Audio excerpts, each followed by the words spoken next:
What's the crack, lads? Welcome back to the channel. Cristiano Ronaldo versus Ibrahimović. The brand new Ibrahimović up against who I consider to be one of the best centre forwards still in the game. Top 5 definitely. But the Lion is built different. Now we're going to show you these two boys head to head. We're going to show you weaknesses, strengths, and basically just answer the question, is it worth going deep for Ibrahimović if you are beasting with Cristiano? So looking at their stats there, you can see 95 attacking awareness for Ibrahimović versus 96 for Ronaldo. You've also got tight possession, dribbling, ball control better with this build of Zlatan. He's just a better overall stat-wise. But Cristiano Ronaldo holds his own with his speed, his acceleration, his kicking power, his jumping, and physical contact being at 85. Ibra is at 95. But I feel like the biggest difference between these two players is how you actually set up scoring opportunities. And we're going to show you that right here. So obviously Cristiano Ronaldo's Showtime card was all about being a bullet header while still being able to score on the ground, being able to score with both feet because he's got very high weak foot accuracy, and just being able to score pretty much from any position, right? Now, the difference between Zlatan and Cristiano Ronaldo, the biggest difference and why these players compare quite nicely is their player ID, their movement. But I do think that Zlatan on the ground and finishes on the ground, everything but headers, Zlatan is better, right? We've tested him out over 25 games. I've played, I'd say, hundreds of games with Cristiano Ronaldo, especially the Showtime card. It's one of my favorite cards ever. But I do think that they are very similar cards compared to any other centre forward you're going to compare because of their size, their frame, and the fact that they don't have that low centre of gravity like other top strikers have. Now, Pele is a good choice as well, but Pele is quite short. Willpower is obviously a very important one here, but Ibra's weakness, as I already mentioned, it doesn't, willpower doesn't affect his headers. And this is where he kind of falls down compared to Ronaldo. Ronaldo's bullet header is super overpowered, even though they've nerfed headers continuously over the last couple of days, and weeks and patches. So Ronaldo's strength is actually Ibra's weakness. In saying that, I do still feel that Ronaldo can score goals from every position, but he's not as consistent as Ibrahimović. And of course, Ibra can still score headers. That's not a problem. The same way as Ronaldo can still score on the ground and finesse shots and stunning shots. But I mean, I just feel like that on the deck, if you play a lot of tiki-taka or tippy-tappy football, Ronaldo and Ibra are still going to do a job for you. One big key component of this comparison has to be the 250 box versus if you went deep for Cristiano. Now, when I spun for Ronaldo way back when, we actually did have to go fairly deep for him.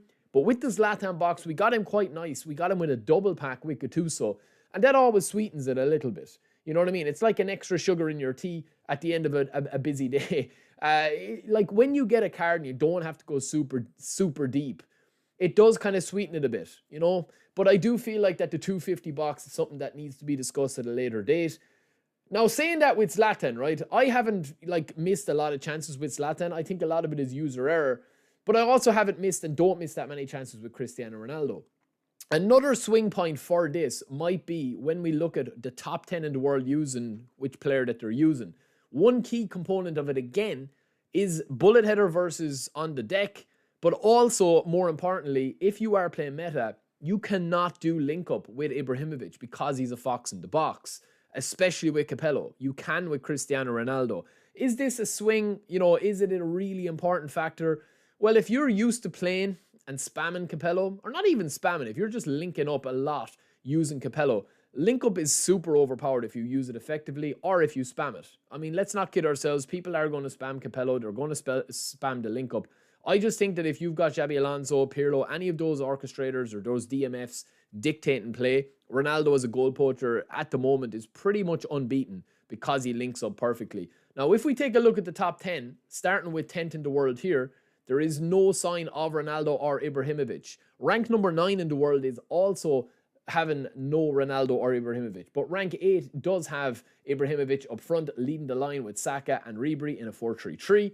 We also do have, of course, rank 6, nowhere to be seen. Again, he did spin, so he did get Gattuso and Abbiati, but maybe he was just unlucky and didn't go deep for Zlatan. But that is, another point. You are going to have to go deep for him. We also have Zlatan here, and it's actually rank 5 in the world is our first look at Cristiano Ronaldo, or is it rank 4? I'm not too sure. But again, yes, there is Cristiano Ronaldo with rank 5 or rank 4 in the world. I've lost track. But you can see here that they've got all similar kind of styles of play, very, very direct. I do feel that brings us on to kind of probably our final point, right? You can see here there is gonna be exceptions to the rule, playing with two bulkier type of players up front. I know Cantona and Ibrahimović are silky for big guys, but if you're playing with Haaland and Ronaldo, or Ibrahimović and Ronaldo, or Ibrahimović and Haaland, or Kane and Lewandowski, if you want to play it free to play, it is a required play style compared to playing with the likes of Pele or Dembele or Messi or Suarez or any of those shorter centre forwards. And that does bring me on to, as we see another Ibrahimović here, it does bring me on to my final point, with rank 1 not using Ronaldo or Ibrahimović, favouring Eto'o, Neymar and Mbappe for that speed and power boost. It does bring me on to my final point, that in order to get the best out of Ronaldo and Ibrahimović, I 100% think that you need to have a small, nimble goal poacher beside him. Fox in the box Ibrahimović is a beast, right? Don't get me wrong, but he is a required play style. If you throw Hullet up front, he will do a similar job for you that Ibrahimović can do in terms of scoring from everywhere, right? A little bit weak in the air and not as physically strong as his stats kind of say. But if you want to get the best out of both these boys, I do feel like a shorter, more nimble, Mbappe, Romario, Messi type striker needs to play with him. Playing them up front by themselves, I don't think you can spam headers with Ibrahimović or Ronaldo too much unless you're spamming bullet header. But I do feel like to get the best out of him, you need a 2-man forward line or a 3-man meta forward line. But let me know what you guys think. Did you go deep for Ibrahimović, or are you happy with Ronaldo? Maybe you have neither. Let me know in the comments below what you think of the 250 box as well. And we will be back very, very soon. Don't forget to subscribe, and I'll talk to you later. Peace.